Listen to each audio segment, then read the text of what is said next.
சீன ராணுவத்தின் ஊடுருவல் பிரச்சினைக்கு அமைதியான முறையில் தீர்வு காணவும் நாட்டை பாதுகாக்கவும் உரிய நடவடிக்கை எடுக்கப்பட்டு வருவதாக மத்திய ராணுவ அமைச்சர் ஏ.கே. அந்தோணி கூறியுள்ளார்.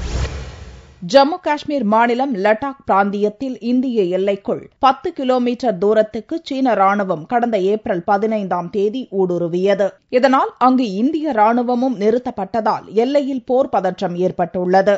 இதனிடையே புதனன்று பெங்களூரில் பேட்டியளித்த ராணுவ அமைச்சர் ஏ.கே. அந்தோணி, ஒருங்கிணைந்த இந்தியாவின் நலனை பாதுகாக்க தேவையான அனைத்து நடவடிக்கைகளும் எடுக்கப்படும் என்று உறுதி தெரிவித்தார்.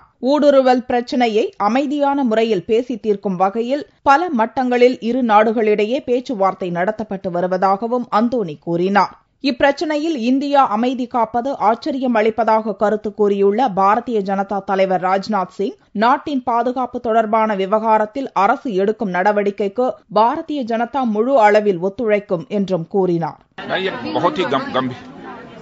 समस्त देशवासियों के लिए गंभीर चिंता का विषय है कि भारत की सीमा के अंदर कुछ चीनी पीपुल्स लिबरेशन आर्मी के लोग आकर अपना वहां पर एक पोस्ट भी स्थापित कर चुके हैं और मैं सरकार को पूरी तरह से आश्वस्त करना चाहता हूं, इस बाह्य सुरक्षा के संकट के सवाल पर भारतीय जनता पार्टी पूरी तरह से सरकार के साथ खड़ी है.